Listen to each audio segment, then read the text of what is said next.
Defense Appropriations Subcommittee. We're going to start a minute or two early, which is unprecedented in the Senate, because we have votes scheduled, and I want to try to get as much testimony in as possible before we might have to break for a vote, should that occurrence arise soon. So I'll make my opening statement. I want to acknowledge at the beginning that Senator Cochran is not late. No one is late at this point. I'm starting a minute or two in advance.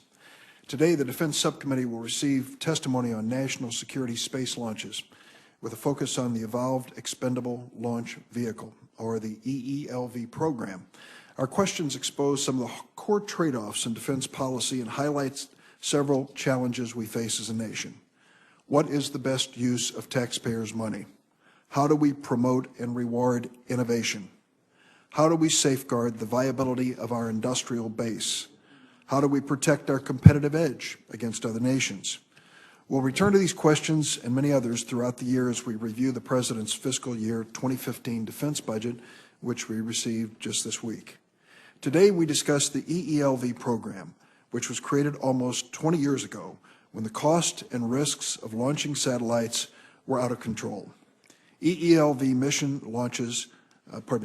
launched the most important satellites developed by the Air Force, National Reconnaissance Office, and the Navy, not to mention NASA, and a fewer number of commercial customers. The program has been extremely successful in launching satellites that cost the U.S. taxpayers literally billions of dollars. The safety record of the Atlas V and Delta IV rockets made by the United Launch Alliance is remarkable, but we do have some concerns about the acquisition strategy and cost and future of that program. From 2011 to 2014, the amount the Air Force budgeted for an average of 6 satellite launches per year grew by 60% in that 3-year period. There are many answers as to why the program became more expensive, but the important question is, what should we do about it? Over the past 3 years, the Air Force has tried to control cost by stabilizing ULA production with a block buy of 36 rockets from ULA while fostering competition from new entrants such as SpaceX. The subcommittee needs to better understand the cost of the current program, how to ensure that competition is fair and presents the best value to the government, and whether we need to do more to ensure that we can deliver satellites on orbit in the most efficient and affordable manner. These decisions on how to purchase access to space could have lessons that are applicable to many other defense capabilities. Could the Pentagon learn to live with only one major supplier of rockets by better managing that industrial capability with smarter buying and better negotiating? Or should the Department of Defense be more forward-leaning and embrace companies that challenge the rules on how we normally run defense programs? It's been the general practice of the Appropriations Committee to direct questions about acquisition programs to the government officials responsible for the use of taxpayer money. Today, we're taking a different approach by going into the details of the EELV program with the 2 companies most involved in the upcoming competition, as well as 2 distinguished experts in space acquisitions. Their views and insights on the EELV program will inform the subcommittee's deliberations on the fiscal year 2015 budget request, and also shape our thinking about how the Department of Defense can best maintain access to space in a fiscally constrained environment. I'm going to welcome our witnesses, Cristina Chaplain, Director of Acquisition Sourcing and Management at the Government Accountability Office; Michael Gass, President and CEO of United Launch Alliance; Elon Musk, CEO and Chief Designer of Space Exploration Technologies; Dr. Scott Pace, Director of the Space Policy Institute at the Elliott School of International Affairs, George Washington University. I'm going to ask the witnesses to provide their 5-minute opening statements, but I note the presence of the ranking member of the Full Appropriations Committee, Senator Shelby of Alabama, and I'd like to give you an opportunity, if you wish, for an opening statement. Mr. Chairman, thank you very much. I will try to be brief because we have a distinguished panel here. Delivering national security satellites safely to orbit is one of our most important national security missions. This requirement is precisely why the Department of Defense focuses on mission success and reliability in the Evolved Expendable Launch Vehicle, or what we call EELV program. This focus and the work of the EELV sole source contractor, the United Launch Alliance, has resulted in 68 consecutive successful missions. 68 consecutive successful missions. I recognize this achievement, not just as a senator from Alabama, where the ULA performs its engine assembly work, but as someone who has watched the defense industry for decades and knows that a 100% success rate is no small feat. As the Department of Defense moves forward with a new acquisition strategy for the EELV program, I believe we must ensure that the program's record of success is maintained. Much of today's discussion will focus on competition, and I agree that competition typically results in better quality and lower price contracts. But the launch market is not typical. It is limited demand and is framed by government industrial policies. And while the goal of competition is to lower the cost of access to space, which I think is good, combined with the need to maintain performance and reliability, such as we have today, competition may not actually result in a price reduction for the federal government. I believe that much of the cost associated with the EELV program today can be attributed to the Department of Defense decisions about the structure of the program, including the practice of purchasing one launch vehicle at a time rather than a lack of competition. Simply modifying this buying strategy alone and moving into a new block buy approach has already resulted in significant savings and will ultimately be saving billions of dollars. The Air Force, for example, has estimated $4.4 billion savings so far. The wise stewardship of taxpayer resources is essential in all government programs, and oftentimes competition is key. In this case, the safety and security of our national security payloads is paramount. I'm not convinced yet that a wholesale change in the EELV program is the answer when we have witnessed significant results from a minor modification to purchasing practices in the existing program. But I do look forward to the testimony of our witnesses on the role of competition in this unique market and in exchange as to why a sea change in the program is necessary to achieve savings if it is. Thank you, Mr. Chairman. Thank you very much, Senator Shelby. And now we'll have our witnesses give an opening statement. Their written statement will be made part of the record.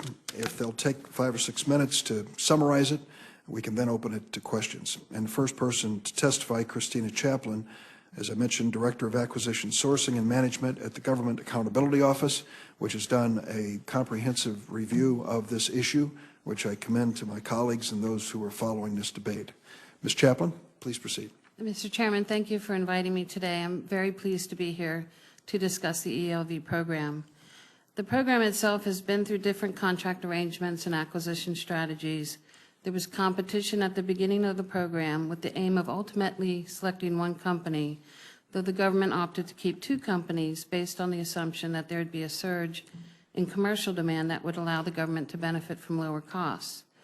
Fixed price contracts were used also in the early part of the program, and the government was able to benefit from prices that were lower because the companies purchased items in bulk, key items in bulk, in anticipation of the predicted high demand of the commercial market. After the commercial market did not materialize as expected, however, there were several significant changes. 2 suppliers merged into one. The government began using a fixed price contract to acquire launch services and a cost type contract to acquire the capability to launch that hardware. In view of launch failures that occurred in the late 1990s with the Heritage Launch Program, the government placed most of its focus on mission success and not as much on controlling costs. And as you mentioned, there has been a good record of success since then. In 2011, the Air Force embarked on the block buy strategy in anticipation of significant price increases. However, the GAO found that the government did not have the knowledge it needed to make such a significant commitment, particularly with respect to program costs and the launch industrial base. At the time, there were also mixed views within DoD about the value and viability to introduce competition to help lower prices, but DoD ultimately set out to do so. Since our 2011 report, DoD has made strides in gaining knowledge about costs and other issues surrounding the ELV, and it has achieved significant savings in negotiating the block buy. There may be a debate as to the validity and extent of the savings, but we do know that the DoD performed the analyses and the studies that better armed it for negotiations.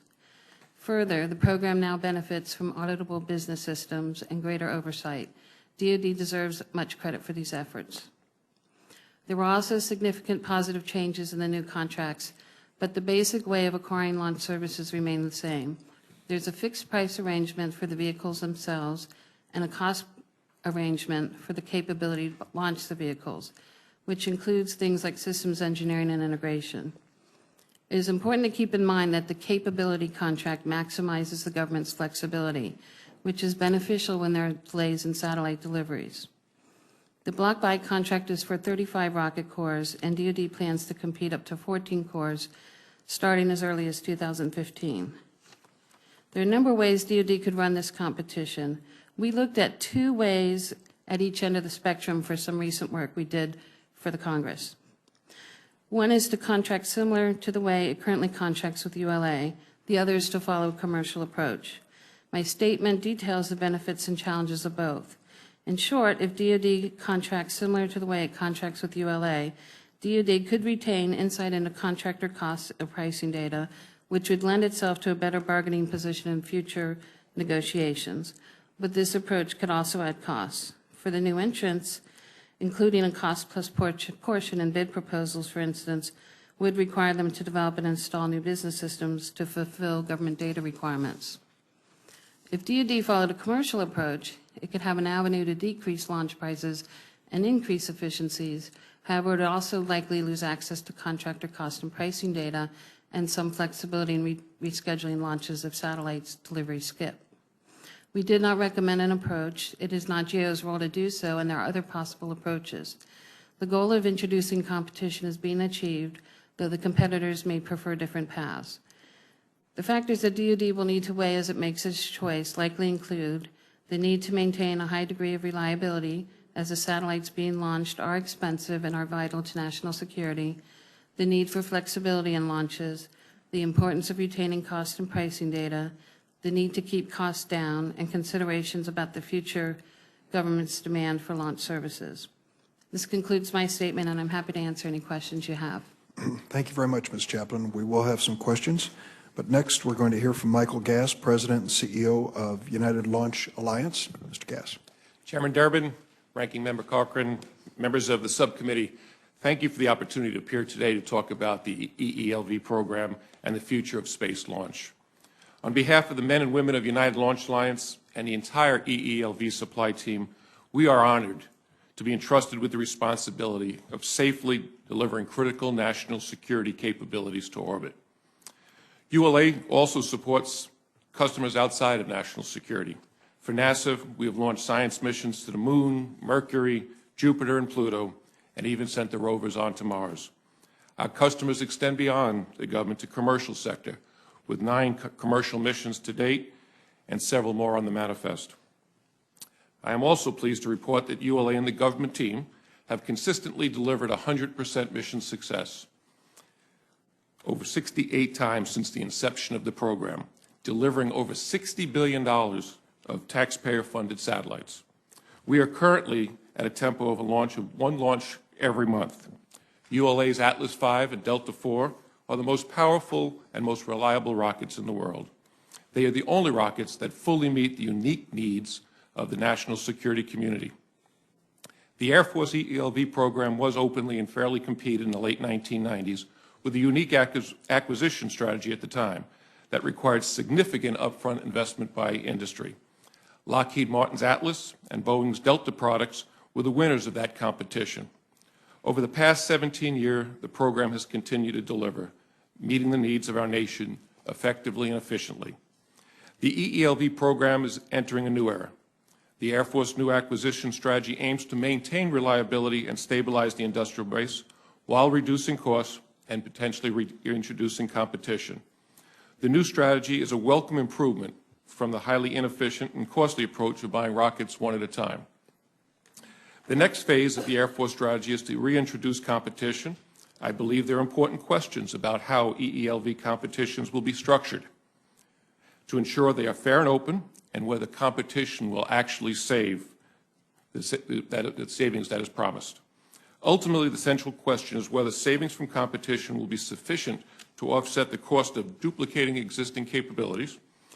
ULA was formed to enable assured access to space with 2 separate launch systems, with the recognition the market demand was insufficient to sustain 2 companies. We went from 2 competing teams and redundant and underutilized infrastructure to 1 team that has exceeded the savings of consolidation expectations. Looking to the future, ULA is investing in new technology and concepts to make our products better and more affordable.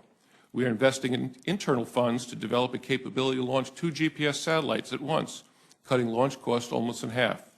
ULA, along with our government customers, is reviewing every requirement and every process to eliminate any unnecessary or inefficient elements. ULA also is aggressively expanding its customer base, both at NASA and in the commercial sector, with additional launches because improved utilization of the fixed infrastructure improves the cost for all customers. ULA and our industry partners are working closely with NASA's Space Launch System and other DoD programs to find opportunities to improve product designs and efficiently utilize existing industrial base infrastructure to lower the cost for all programs. On a personal note, I've been in this business for 35 years. I've worked with the government in every imaginable approach to buying launch services, from the traditional DoD contracting approaches to the commercial approaches, from buying rockets and blocks to buying them individually. I've also worked extensively in the international and commercial sectors. I was there in the 1990s when the commercial demand for launch was projected to be dozens of launches per year, only to have the projected commercial demand evaporate overnight. I believe leveraging the demand of the commercial sector is smart, but relying on commercial demand to enable national security carries huge risks, both to the rocket supplier and to its government customers. I've also experienced some of the launch industry's darkest days, such as in the late 1990s, prior to the EELV program, when the U.S. suffered a series of 6 major launch failures over a 10-month period. Those losses totaled billions of dollars and were a harsh reminder that launch is risky and extremely unforgiving. It's difficult to overemphasize the loss of national security those failures caused. I believe the impressive successes we achieved on EELV stem from the difficult lessons learned from those failures. These lessons include sustaining a laser focus on technical rigor and the importance of open and transparent relationship with our government customers and the acquisition strategies that align with customers' priorities.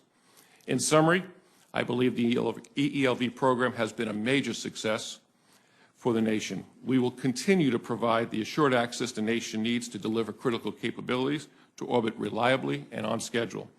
We look forward to working with our government customers to further drive down cost without compromising the reliability and readiness. Thank you for the opportunity, and I look forward to your questions. Thanks, Mr. Cass. Elon Musk, CEO and Chief Designer of Space Exploration Technologies, the floor is yours. Thank you. Mr. Chairman. You want to turn on your, there we go. Mr. Chairman, Ranking Member Cochran, members of the committee, thank you for having me here today.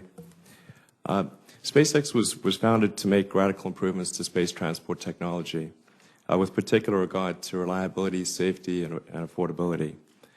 Today, it is arguably one of the leading aerospace companies in the world, with nearly 50 missions contracted at a value of approximately $5 billion.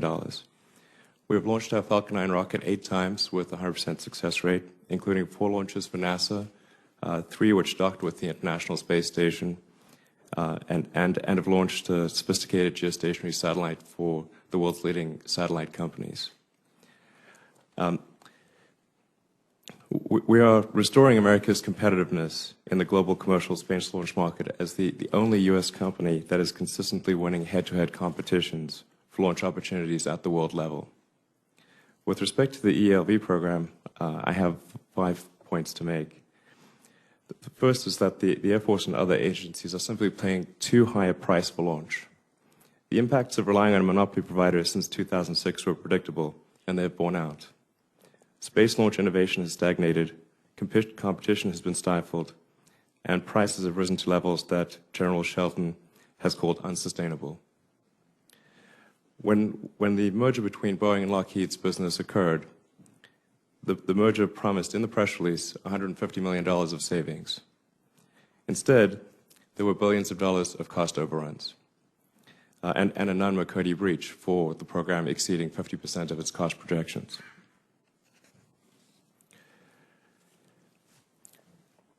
According to congressional records, in FY13, the Air Force paid an average of $380 million for each national security launch, while subsidizing ULA's fixed costs to the tune of more than $1 billion a year, even if they never launch a rocket.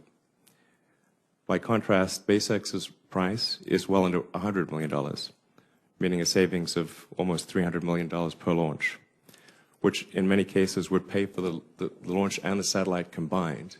So if you took something like a GPS satellite, which is about $140 million, you could actually have a free satellite with the launch. So our launch plus the satellite would cost less than just their launch, which is an enormous difference. And we seek no subsidies to maintain our business. To put this into perspective, had SpaceX been awarded the missions ULA received under its recent non-competed 36-core block buy, we would have saved the taxpayers $11.6 billion. Competition, point number 2, competition is coming to the national security market. This has been acknowledged. And we are ready to compete for that. In order to be certified as an ELV provider, SpaceX has had to meet a number of requirements that were never demanded of the incumbent provider. We were required to successfully launch 3 flights of our upgraded Falcon 9 vehicle, which we achieved in January. Under our ELV certification agreement, we're undertaking vigorous engineering reviews with the Air Force. To date, we've delivered more than 30,000 data items to the Air Force and provided total access to our internal systems to more than 300 government officials for certification. And we hope to complete that certification this year. And point number 3 is we really believe that robust competition must begin this calendar year. We applaud the early steps the Air Force and NRO have taken to reintroduce competition into the ELV program. In 2012, the Air Force, under direction from the Secretary of Defense, committed to competing up to 14 missions, with 5 missions available for competition this year. Of course, we would greatly have preferred that the Air Force open all of its missions for competition. And we have serious concerns that the 5 missions that will be competed this year will not actually be, that these 5 missions will not actually be awarded this year. We've recently learned that perhaps only 1 will be awarded this year. Point 4, with the advent of competition, a launch should really be viewed as a commodity, and any competition between new entrants and ULA should properly acknowledge the launch subsidy received by the incumbent. Consistent with federal procurement regulations and DoD acquisition directives, when a competitive environment exists, the government should use firm fixed price FAR Part 12 contracts that properly incent contractors to deliver on time and on budget. That means eliminating the $1 billion subsidy, annual subsidy to ULA, which creates an extremely unequal playing field. And the final point is that our Falcon 9 Falcon Heavy launch vehicles are truly made in America. We design and manufacture the rockets in California and Texas with key suppliers throughout the country and launch them from either Vandenberg Air Force Base or Cape Canaveral Air Force Station. This stands in stark contrast to the United Launch Alliance's most frequently flown vehicle, the Atlas V, which uses a Russian main engine and where approximately half the airframe is manufactured overseas.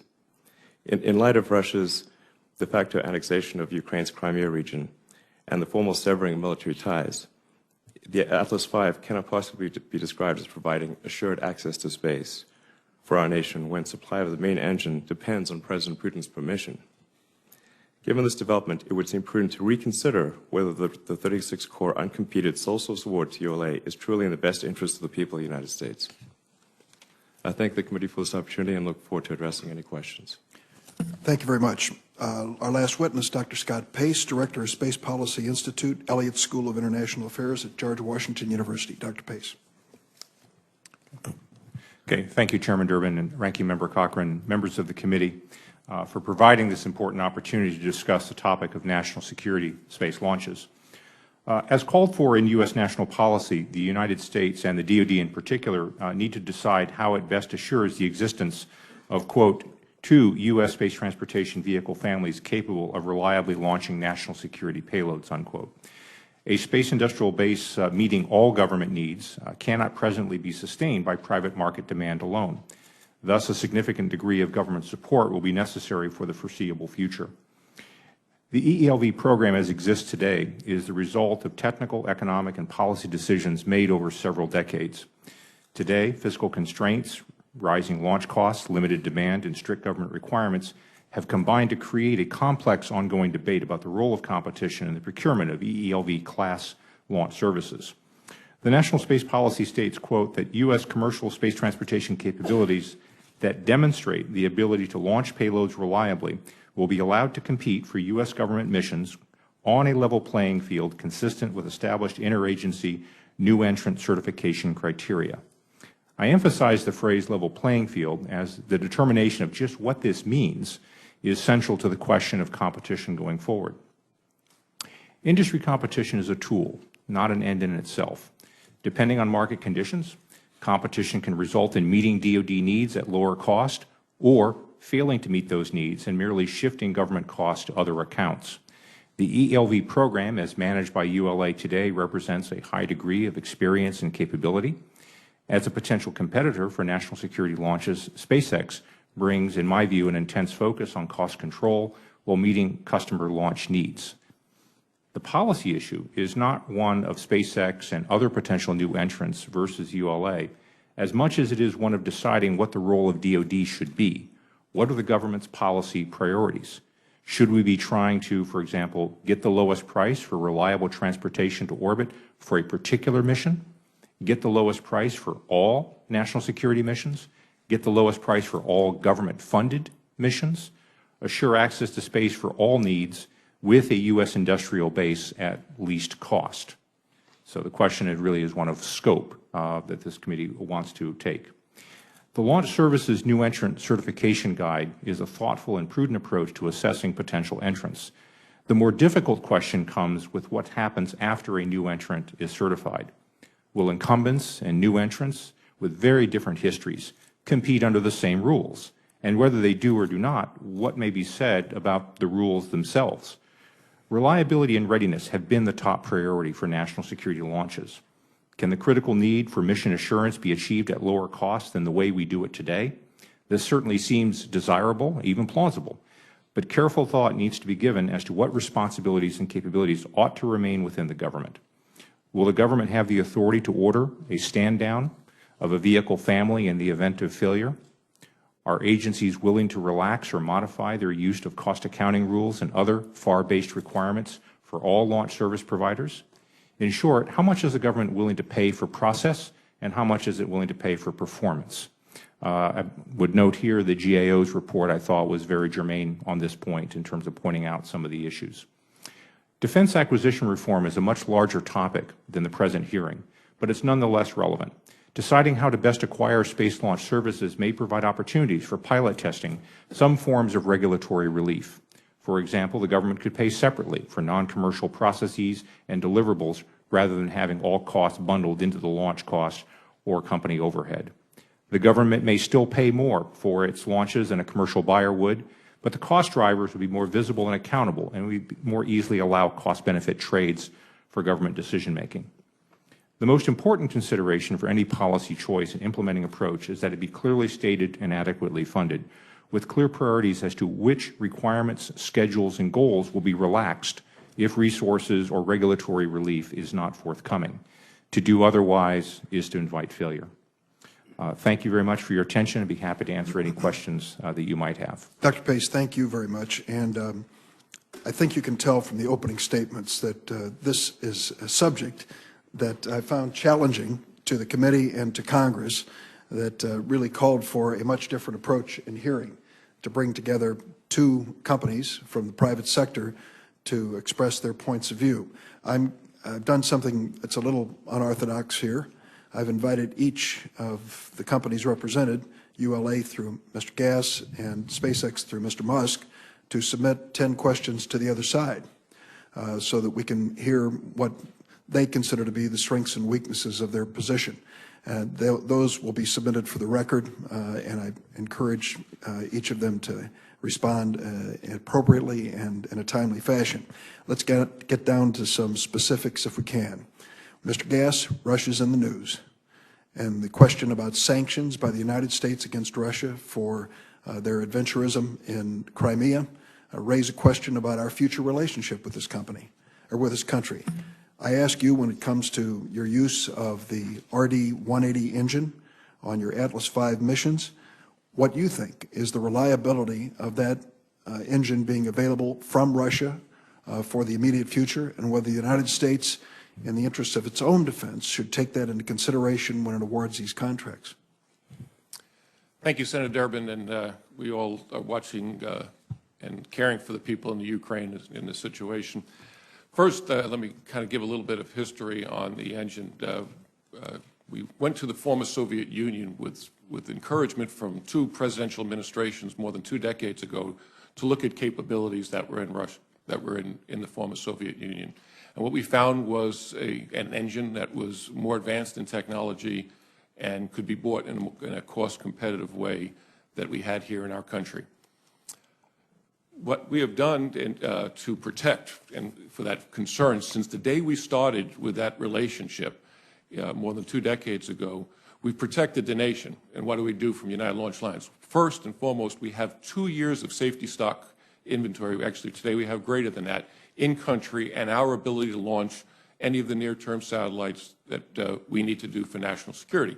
At United Launch Alliance, we have another product that is fully compliant and ready to support any of the missions. So from a nation, we are not at any risk for supporting our national needs. We've always kept our ability to not to be leveraged in the case of any kind of supply interruption. So I understand, for clarity here, you're saying that you have warehoused or stockpiled engines for 2 years, possible launches.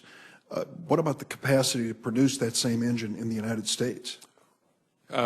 Thank you, Senator Dermott. We have, as part of the deal that we signed with a company called RD Amros, was a joint venture of United Technologies and the company in Russia called NPO Energomash. We had a business deal where we could co-produce that engine.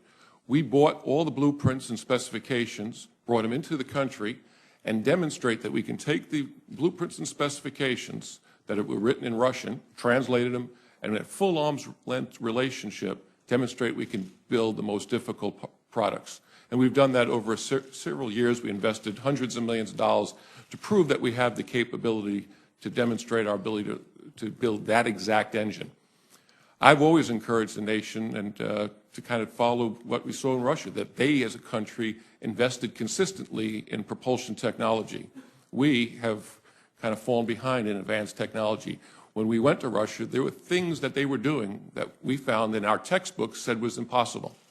So, you know, it just shows that you can break the bounds of technology, and we have the ability now that we know how to do it and ready to do it. The people at United Launch Alliance and industry, the work that's being done at Marshall Space Flight Center and at the Air Force Research Labs has been pushing our envelope of technology. We need to stay on that constancy of purpose.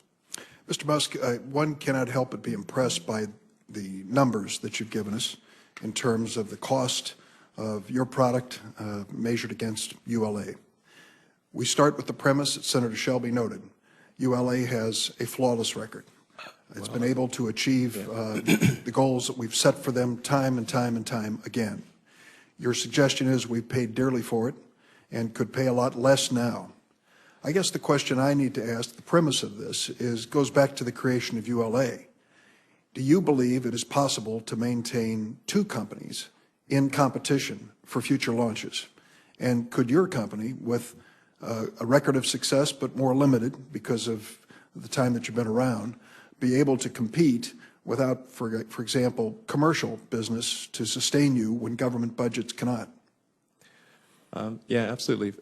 First, I should mention that the premise of perfect success is not quite correct for ULA. It is they certainly have a very good track record, but the first Delta IV Heavy failed, and there was a partial failure of one of the Atlas missions, which resulted in a satellite having reduced life. So it's certainly a good, but it's not quite correct to say it would be a flawed premise to say that it's perfect. What I think is a logical sort of thing going forward is that there would be 2 families of rockets, but not 3 families of rockets. So currently, ULA has both the Atlas and the Delta, but those are redundant. You don't need both of those rocket families. And I think it would make sense to for the long-term security interests of the country, to probably phase out the Atlas V, which depends on the Russian engine, and have ULA operate the Delta family, SpaceX operate the Falcon family, giving the Defense Department assured access to space with two completely different rocket families. I think that's the logical thing to do going forward, and I think it would be the best thing in every respect for the country. Mr. Gass, before I was chair of this subcommittee, we looked closely at the ELC account, the cost-plus account that basically has been described in many different ways to maintain the capability, infrastructure necessary. So we are dealing, when we deal with ULA, with the actual fixed price of the product, the launch that we are purchasing, and then an ELC, which has been characterized as an infrastructure investment, a subsidy, a cost-plus item. What I hear from Mr. Musk is that he doesn't need that cost-plus item. He doesn't need that subsidy in order to compete with you. So the question for the taxpayers, why should we give your company a special break when it comes to these launches if you can't meet competition head-on? Well, first, again, thank you for the question. I knew it was coming, and when I was listening to Mr. Musk, an ironic moment came back to me, in that it was probably more than a decade and a half that I was sitting in the back of a room like this when there was some generals and some industry leaders sitting here explaining to senators like yourself about why there was some of these failures that cost billions of dollars of lost capability, and they were held accountable. And most of them, their careers ended, and we changed the acquisition strategy. And the ELC was an outgrowth of that event. And I want to put you in the shoes of the director of the National Reconnaissance Office and the Air Force in 2004. The two companies competed. We were on a FAR 12 fixed price type contract, as Mr. Musk was advocating. All the national security satellites that Congress funded that were being new starts was significantly behind schedules. The capabilities in orbit were significantly deteriorating. The satellites, we were not sure when they were going to come out of factories. They were going through final tests. They were having problems. And the nation needed the launch vehicle company to stand ready. Whenever that satellite came, the nation needed that satellite to be launched successfully whenever it was ready. In a fixed price business, we were losing money. There was no satellites to be launched. We had people standing around. We would have furloughed our workforce for a while and come back when there was enough demand, when those satellites were ready, pull up the demand. So we had to come up with a solution that provided the national security capability. So the ELC is just that capability that gives the flexibility to the warfighter to make the critical decisions when they need it. It's categorically not a subsidy. I wish I had a contract that Mr. Musk has, that he has from the NASA commercial cargo activity, much better for making us competitive in the true commercial market, because it doesn't come with any of the constraints and burdens of accounting that I think Ms. Chaplain articulates, that comes with a lot of restrictions. So ELC is not a subsidy. It's about providing national security capability with the laser focus on mission success. And I would also encourage the committee to think about it as a pendulum. We swung at one point in time to a very commercial model. We swung to a very classical DoD contract, and the pendulum is moving back to a middle. We need to find that right equilibrium that brings that balance of critical missions and it promotes cost competitiveness. Thank you. I'll have some more questions in the second round. Senator Cochran. Mr. Chairman, thank you very much for convening this hearing. It's obviously very appropriate and timely. I wonder what the reaction of the panel is to the Air Force's new strategy to reintroduce competition in the ELV program. At the same time, recognizing that we have significant mission success, which has been achieved by United Launch Alliance, the sole source launch provider since 2006. What is your reaction to that situation? Should we continue to support this as it is, or should we make changes? Like to go first? Who would you like to answer, sir? Whoever wants to answer it. I think when we did our report in 2011, the idea of having competition in this program arose. And over time, DoD did recognize that this was a way to lower costs. The costs were a real issue back in 2011. Just to quote Frank Kendall, who is the acquisition leader at DoD, with no threat of competition, DoD, the ELV, and the prime contractor are in an important negotiating position and pay the price demanded. So competition is one avenue to put pressure to lower prices. It's not the only avenue. The other avenue is to gain insight into cost and pricing and to take actions to gain more efficiencies within the program you have. The Air Force is doing both. They've also, the NASA side uses competition to do its launches. It works pretty effectively, and ULA and SpaceX are both used to working under those arrangements. It's worked well for another government agency. Mr. Gass, you have an impression to share with us? Absolutely. The measure of success should not be how widely competition is employed, but how wisely competition is employed.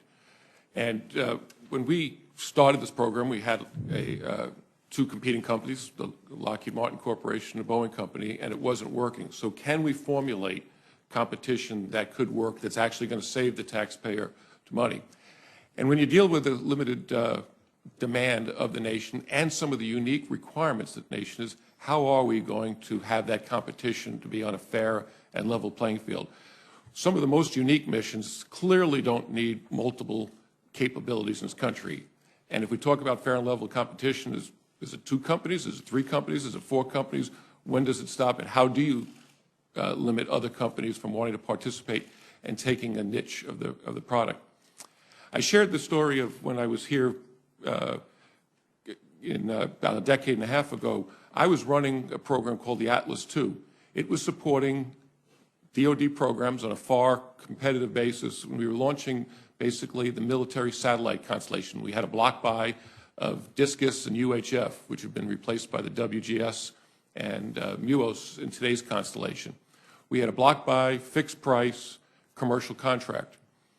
With that contract, we were able to compete for NASA for commercial missions fairly successfully.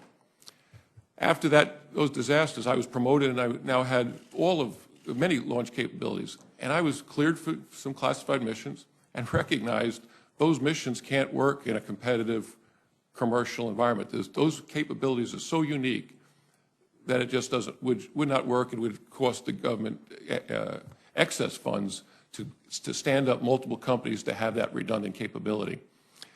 I always go back when I share with acquisition officers the story. Many years ago, I worked on the Tomahawk cruise missile program, and the country wanted to dual source and have competition. Well, the demand wasn't there. They told the companies, you're going to stay in business, and it quickly became a competition to win the losing share. There was no incentive to win the majority share, because if you don't have a winner-take-all, survival of the fittest kind of competition, and you know that you're going to be kept around, it also doesn't work.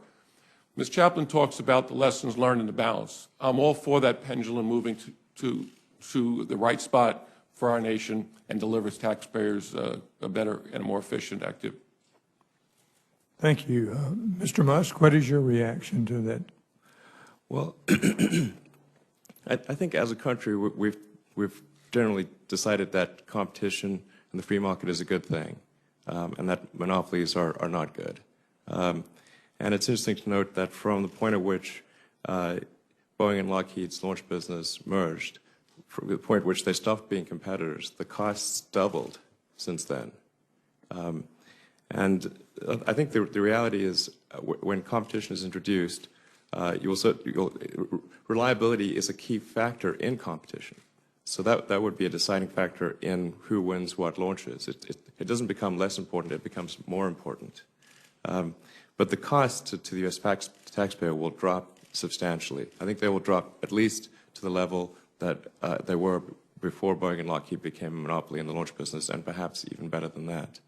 And frankly, if our rockets are good enough for NASA, why are they not good enough for the Air Force? It doesn't make sense. Dr. Pace? Well, I think the previous two comments have highlighted the importance of looking at this as more than just DoD. That is, what actions occur in the commercial market, what actions occur with NASA, all affect the same industrial base. There isn't really a DoD space launch industrial base. There's a U.S. launch industrial base. And so what actions other agencies pursue has an impact here. As is mentioned, NASA has been successful in using more streamlined processes for buying its launches. I think it's also fair to say that NASA doesn't have the same policy requirements for assured access to space that DoD does. I dealt, when I was at NASA, with a lot of the science mission community, and they were plainly opportunistic. They would buy the best, most reliable vehicle they could at least cost. But they did not have the same policy imperatives for assured access to space for all their payloads that DoD does. So the question is, what does the government want? How much is it willing to give regulatory relief to move that pendulum back, and how much does it still want to have the kind of cost and data and pricing insights that it's traditionally asked for? And whatever it does, it needs to be done beyond just DoD, but needs to be looking at other government purchases, such as NASA practices. That would be my response. Yeah, thank you. Thanks, Mr. Chairman. Senator Feinstein. Thank you very much for holding this hearing. I'm not a newcomer to this issue. I think it was several years ago that ULA came in and talked to me, and all of these companies are in California in one way or another.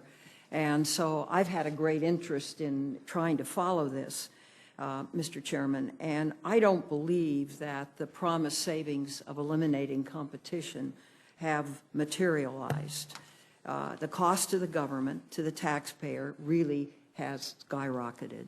Behind me is a chart from the GAO's written testimony for this morning's hearing. It depicts the cost of the EELV program since its inception. The red line shows when ULA was formed. So the cost of this program before and after competition for space launch, depicted by the red line, is startling. Since 2006, when ULA was formed, space launch costs have increased from $613 million to $1.63 billion in FY14. That's a 166% increase for the program overall. Mr. Musk mentioned, and he's correct, that in 2012 this program triggered a Nunn-McCurdy breach when average procurement unit costs grew 58.4% against both the original 2004 and 2007 modified baseline. Most startling, the most recent independent cost estimate from the Cost Assessment and Program Evaluation of DoD projects the program will cost close to $70 billion through 2030.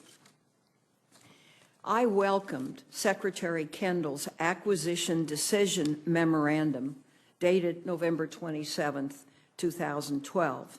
And I'd like to submit this for the record, if I may, Mr. Chairman.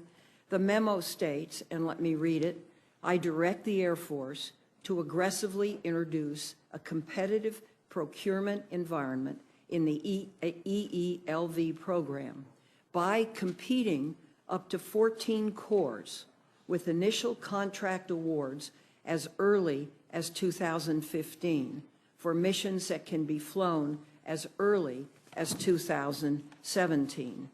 And then it gave specific directions to the Secretary of the Air Force, which I think will be interesting to read. Unfortunately, it appears the Air Force is not living up to the direction provided by the Undersecretary. According to information provided to my office, it appears the Air Force is going to delay and reduce the number of corps that will be competitively procured before FY17. and I think that's really a shame. I have three quick questions. Mr. Musk, SpaceX has achieved, as you just pointed out, 3 consecutive successful launches of its Falcon 9 rocket. That's the major requirement for being certified for competition for EELV contracts by the Air Force. So what challenges, if any, do you expect from the Air Force certification process? The Air Force certification process appears to be going quite well, and we're not aware of any issues that would prevent us from being certified to fly missions and completing that certification this year.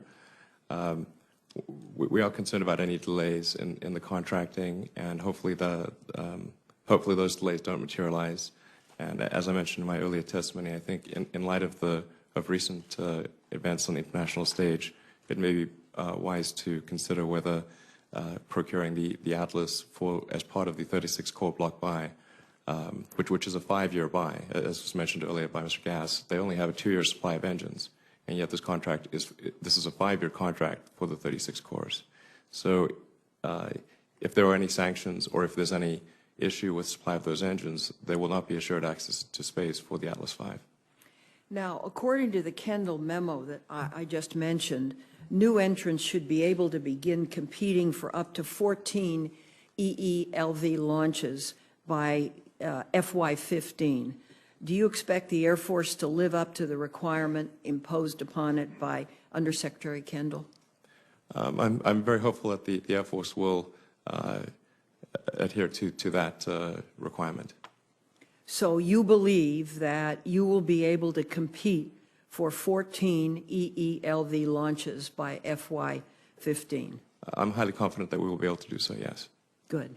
Thank you very much, Mr. Chairman. Thank you, Senator Feinstein. Senator Shelby? Thank you, Mr. Chairman. Mr. Musk, you recognize, excuse me, in your statement for the record that the Air Force's acquisition approach requiring detailed cost data, accounting, auditing, and other mission assurance requirements adds, these are your words, adds substantial overhead costs to the taxpayer for oversight of a largely mature booster core. Yet, when you compare SpaceX and the ULA launch prices, do you ignore the fact that the ULA currently complies with the mandates that you acknowledge add substantial overhead costs? It seems like your price estimates compare apples and oranges. And why should, Mr. Musk, why should SpaceX be exempt from the same auditing, oversight, and accounting rules that DOD requires of the United Launch Initiative? If SpaceX is required to comply with those specific requirements, how will that impact the cost of your launch vehicle? Is that, you understand? Certainly. So we provide full and detailed insight into all of our costs. We've been doing so for a long time to NASA, and we're also providing that to the Air Force. So the government has complete insight into our cost structure. There is additional cost for U.S. government missions due to the mission assurance process because the U.S. government does not buy launch insurance. So in order to improve the probability of success, there is quite a substantial mission assurance overhead that's applied, which is why our launch costs are estimated to be 50% higher for Air Force flights than for commercial flights. So instead of $60 million for a commercial mission, it's $90 million. But that compares to more like $380 million for United Launch Alliance. So even when you add the Air Force overhead, there is still a huge difference. In fact, all of the numbers I was referring to are including the Air Force overhead. Should you have the same rules to apply to your company that the United Launch has applied to them, I guess is the question. Absolutely. Okay. Yeah. Ms. Chaplain, I got to direct this to you and GAO. You've explained to the committee that a fixed price commercial contract in accordance with FAR Part 12 limits the DOD's insight into contractor costs, which has caused problems in the past. Could you describe for the committee the problems that have occurred in the past and your view of the utility in ensuring that DOD continues to acquire detailed cost data going forward? whoever's doing it. Okay. I would like to say when there was commercial contracts used at the beginning of the EELV program, the suppliers did not have to follow those requirements. When the EELV program transferred into using a cost type arrangement for one of its contracts, then they were required to have those systems. And the reason those systems are there is when you have a cost type contract, the government needs to validate those costs. They're not just paying some price, they are paying the costs incurred. So you need standard certified systems to ensure those costs incurred are valid. They include things, overhead, pensions, everything that's allowable that the company incurs while it's making that product or producing that service. If going into this competition, DoD chooses the commercial approach, those requirements will not be required of either party. If they choose the approach they're using now, the requirements will be imposed on both parties. The systems do provide good data. They give you insight into costs. They give a uniform way of measuring. They help impose discipline on a program. There's a lot of value, and it was a long, hard fight to get those in the current program. It was not easy. It's not an easy accomplishment to do. After a time period where you weren't required to do that, that was also tied to these lot buys early on in the program. So it's reasonable why they wasn't required in the very beginning. So there's value to these requirements, but under a commercial approach, the bottom line is price, and those requirements wouldn't be required of either party. Mr. Musk, would you concede that 68 consecutive launches is a great record? I would, although I'd like to point out that there were two highly publicized failure investigations, one for Delta IV Heavy, one for Atlas. The Air Force conducted failure investigations. ULA has a very good track record. It is just not quite as perfect as 68 perfect launches. Mr. Gass, you have any response to that? We measure the mission success by our customers' declaration. And so if they declare that the satellite and the mission is success, we use the same record. And why it's that important, because our profit is tied to a mission success. If we don't deliver it, it's not only we forfeit our profit, but potentially get a penalty. So the declaration is about the on-orbit capability, and that's how we measure success. Mr. Musk, in October 2012, I believe this is right, a secondary payload aboard a SpaceX Falcon 9 rocket was sent into the wrong orbit because one of the 9 Merlin engines powering the rocket failed.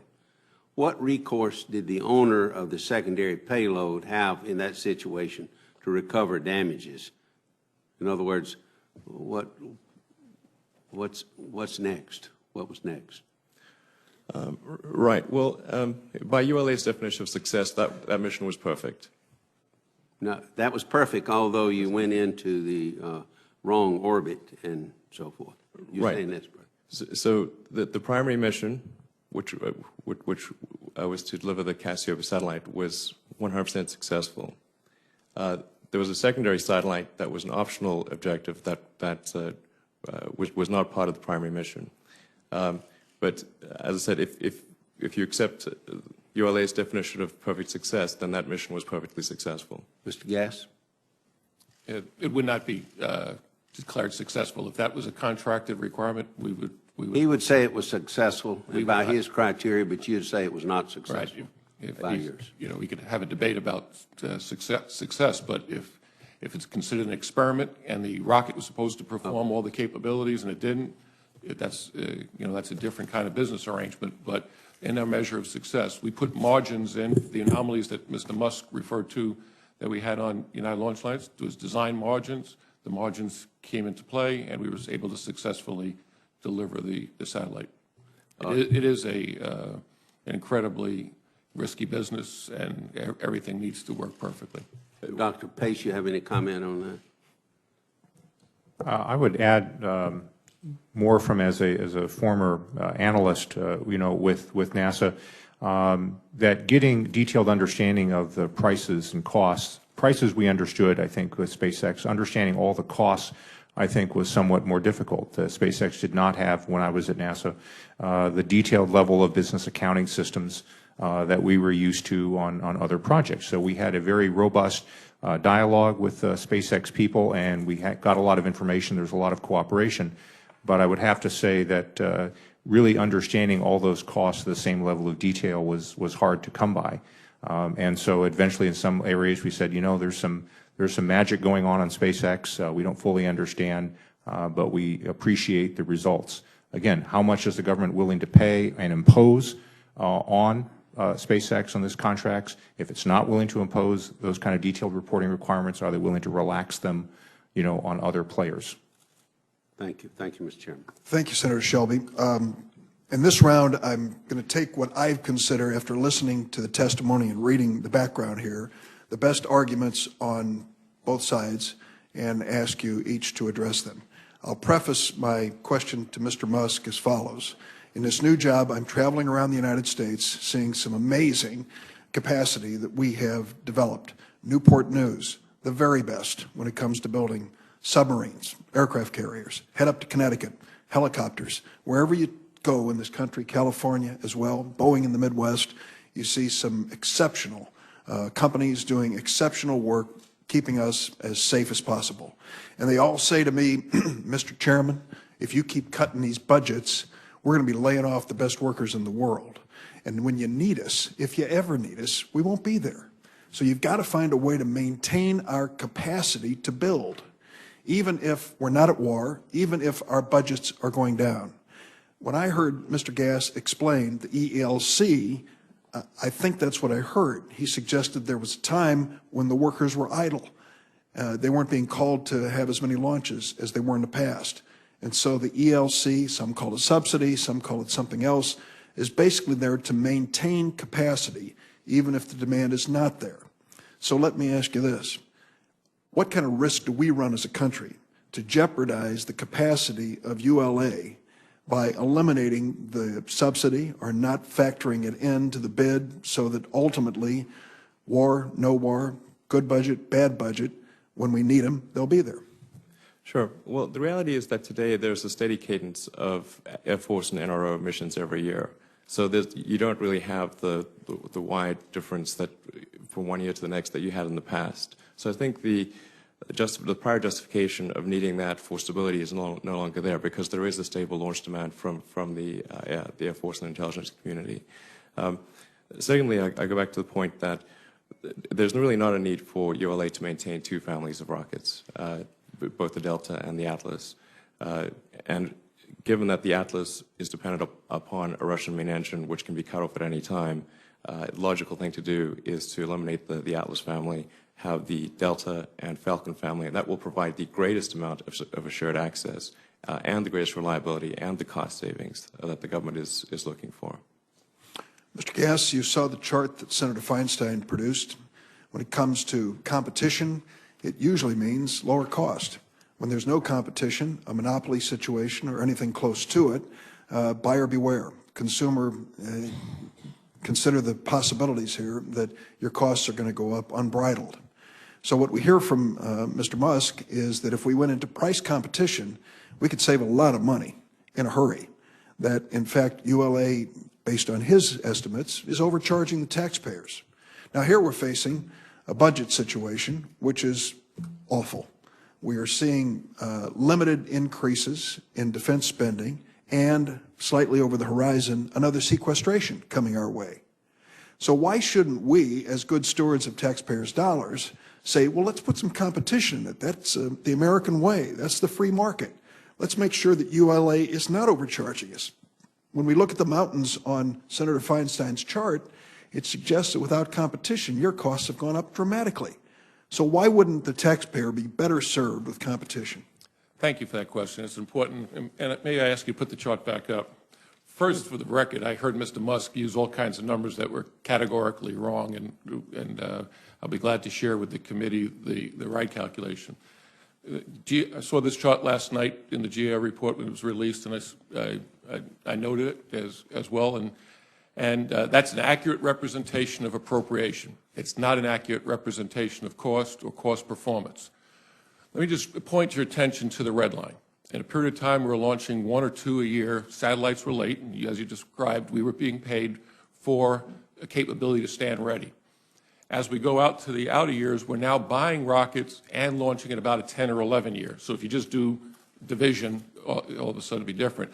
The other thing that's interesting to note, that when we converted the contract in 2006, the stewards for this country, the acquisition professionals, required Lockheed and Boeing, and then into ULA, that when we signed up the contracts prior to that red line, there was losses. We actually had to give credits at about almost $1 billion that we took off the contract price, so you didn't have to appropriate during that time, and the company took those losses because they were overly aggressive in the pre-red line activities with that expectation of commercial. So you talk about the good stewards of taxpayers, and I want to, give a compliment to the incredibly hardworking acquisition professionals that go through the data and provide and make sure that the nation is getting a good value. But take me down to the basic question here. Price competition is going to give the taxpayers a lower cost, is it not?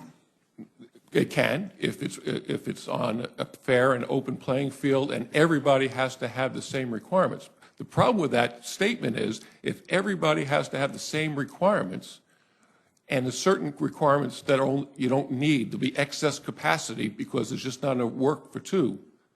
And if everybody has to have it, it could create excess cost. The other example that I gave before when I talked about the Tomahawk cruise missile, if you know you're not going to lose, and it's not a winner-take-all, you may not have the right kind of incentives. At the same time that Ms. Feinstein shows the increase in the appropriation, there was a period of time where we had a contract that was not incentivizing cost performance. We had what we call an award fee contract, where requirements could creep up. And as a company, with an award fee, if we said no and pushed back on the requirements, you get negatively rewarded on your profit rate. Today, the Air Force fixed that. We have a very clear contract that's aligned on the priorities. That's one, mission success is a major portion of our profit, and we have a cost incentive contract on ELC. We have to year over year improve. We signed up to a greater than a 5% year over year improvement. It's already in the contract, and we're incentivized to improve upon that. And so it's the right kind of contract for the time frame. The period of time where the satellites were not coming at a regular basis is a different time frame than where we are today. I came into the building and talked to the DoD officials as early as 2008, seeing that things were going to get more stable, that we needed to change the acquisition strategy. And it took us to 2012 for us to do that, but it's on the right path. Senator Cochran. Mr. Chairman, thank you for convening this hearing. I think it's been a very helpful exercise. I have no further questions, but I want to compliment the efforts that the contractors are making to produce products which protect the security interests of our country at a reasonable price. To Mr. Gass, I'm trying to remember how many years ago we met, but it was quite a few. And when we met, I was surprised that this was essentially a monopoly. And I think we talked about it. And you assured me that these costs would go down. Now, if I understand you correctly today, what you're saying is, well, there are, we have to follow one set of restrictions and they follow another set of restrictions. And I don't quite understand this. Would you oppose an open competition if all the rules across the board were the same? Would ULA actually say, we don't want to compete with SpaceX? Absolutely not.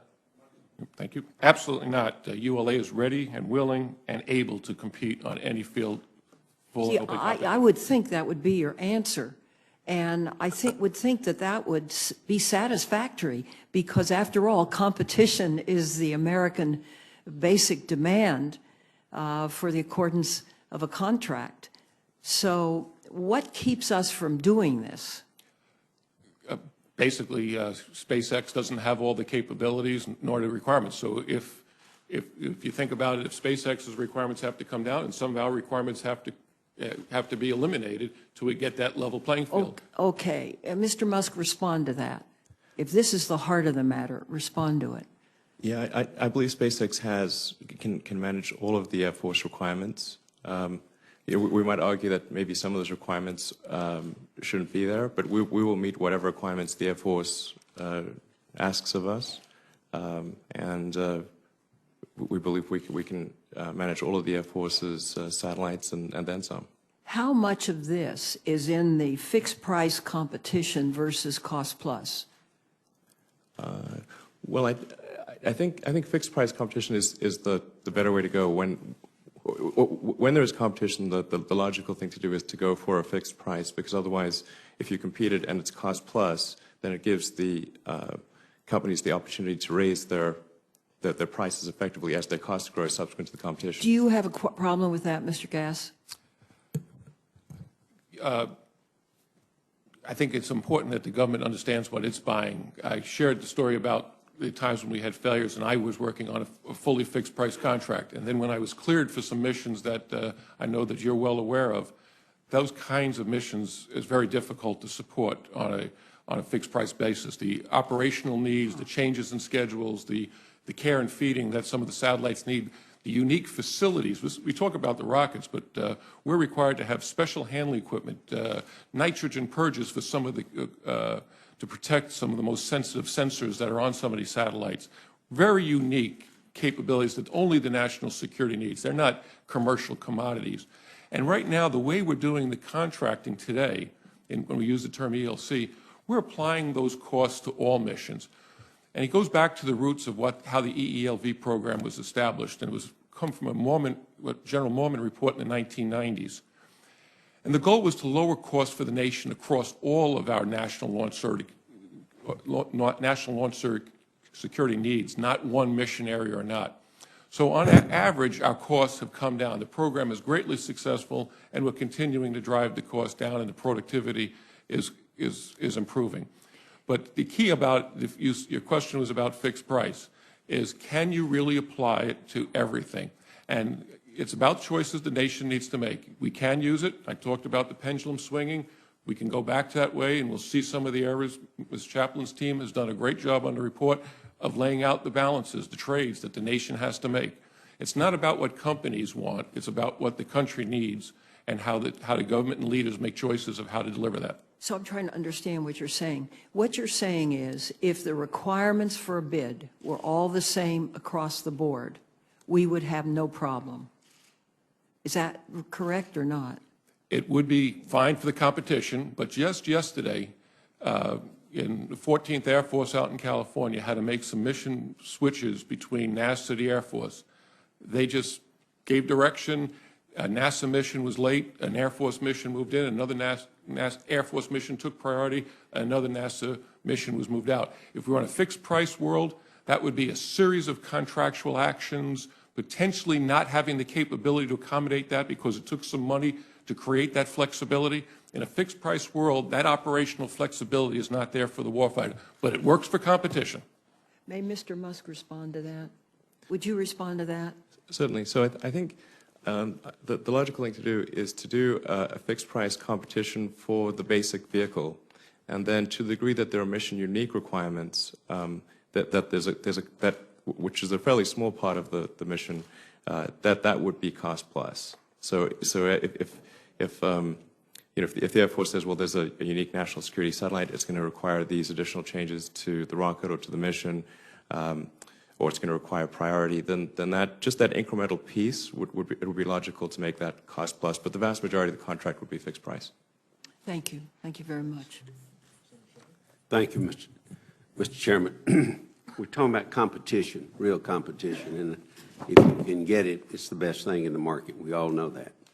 Dr. Pace, in a classic market of multiple buyers and sellers, competition generally produces quality products and lower prices.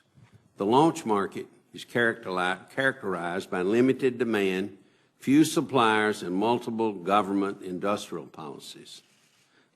Therefore, lowering the cost of access to space while retaining performance and reliability may not result in price decrease for buyers. We don't know. If DOD has to pay, for example, new entrants for the infrastructure and labor costs now included in the EELV launch capability contract, how would duplication of existing infrastructure result in lower launch costs for DoD? A lot of us are concerned that recreating the wheel could actually increase overall costs compared to what DoD is currently paying. Would you have a comment on that? That's certainly possible. I think what we could see happening is that the introduction of competition could lower the cost as a virtue of lower prices for a wide category of services. There's a number of missions that I think SpaceX, for example, could certainly compete for. There are a number of missions that it may take a while before SpaceX can compete. As mentioned, the Delta IV class systems, although eventually it may compete for those as well. So the question is, what do you want the industrial base to actually look like? If you break these costs out, if you charge extra for non-commercial processes, is the government willing to pay for that, or do they prefer the convenience of bundling all that up? I could imagine a situation where Atlas exits the market, as described, where Falcon takes over for most of that. We're still retaining the Delta IVs, and that is a much more segmented market. But as a result of that segmentation, you'll simply have a new set of monopolies. You'll have areas where only the Delta is going to be meeting that until SpaceX develops new products. You may have situations where only the Falcon is meeting other needs. So you'll be swapping the number of players around. You'll be breaking costs out in a more clean way. But whether total costs go down for the government, I think, is still something to remain to be seen. How important is quality? In other words, the 68 straight launches, successful launches, important to DoD, for example? Well, I think it's absolutely crucial, because what's happened so far is that we as a government have paid for reliability and readiness. I would also say that SpaceX is accumulating launch experience at a very, very rapid rate. Every one of those Falcons that goes off, that's 10 engines, as I understand, that are being qualified. So their rate of experience is building up quickly, but ULA has a longer range of experience with a wider range of payloads. So it's really two things that are quite different from each other. Thank you. Thank you, Mr. Chairman. Mr. Chairman, I do have a number of other questions I'd like to submit for the record. Certainly. And if there are no further questions in today's panel, I want to thank all of you for being with us. Dr. Pace, Mr. Musk, Mr. Gass, and Ms. Chaplain, thank you for your contribution today. There will be written questions coming your way, and we hope that you will respond to them in a timely fashion so we can make this report available to the public, and this meeting of the subcommittee will stand adjourned. Very interesting. Good.